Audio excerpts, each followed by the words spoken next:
noticed you're getting like covered in foam because of foam dust. Who are ya? What do you got? I'm Chris, and this is the Infinity Blaster. This is the result of a fevered dream where when I first... Nightmare, fine line. First got my 3D printer in Ender 3 earlier this year, a few months ago. I started printing things and got into my head when I started printing cages. I wonder if I could do a blaster with multiple cages. Well, what if I did one each colour of the Infinity Stone? And so this happened. The design of the cage itself, commissioned that from Alice Coatduck, and she also did a lot of enabling with this project. I was about to... Cheering you on? Yep. Telling me I should really finish it when everything was telling me, no, this is stupid, you should stop now.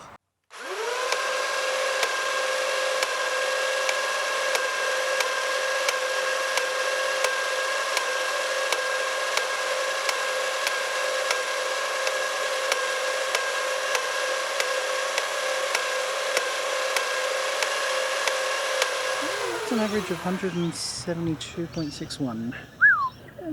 I can get higher. High of 195 and a low of 127.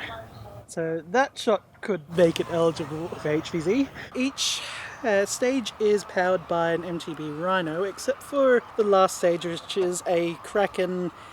More because I'd run out of rhinos. So it's all wired essentially parallel with a 10 or 12 gauge wire acting as a sort of wire highway. And the magwell I'd gotten from an Evader, and then the solenoid was a random find from eBay because someone on one of the Facebook groups linked it in. And then it's powered by a 5.4 amp battery. A bolt, a high voltage LiPo. That's the biggest bolt I've ever seen. I was saying before, and it normally starts with an XT90. So, and you've adapted that down? Yeah. Damn.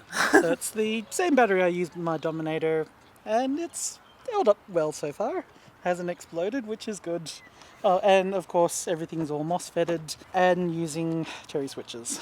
High load MOSFETs, or like, can they handle this? This one, as I understand, is rated to 310-ish amps. It's one that I purchased off Blastertech. Don't know how MOSFETs work aside from its magic, so I'm not sure what the actual specs are rated to, but it's a similar setup overall of what I use in my Dominator, which is 3 stages, Neo Rhino, Kraken and Neo Workers, which the overall draw for that would be more than this. Picture you with a gold gauntlet or something. Initial thought was having it look gauntlet-like and a clear top so you could see the cages. But then you can see how little I started giving towards the project. The front part's not too bad. When you get out to here, it's like, let's just throw it all on and it should hopefully work. Isn't that the attitude of most modding though?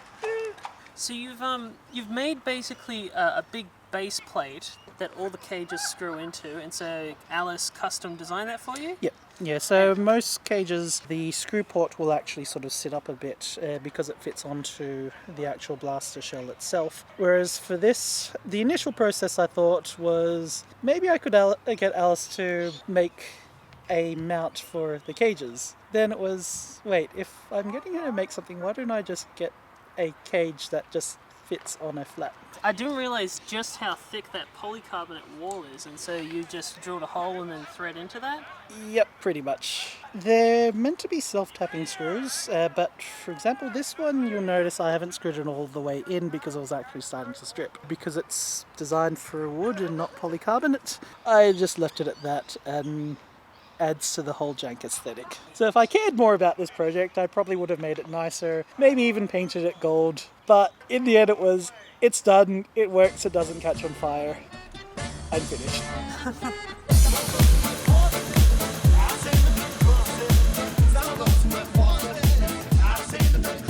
It's done a friction fit. It's held together with jank and love.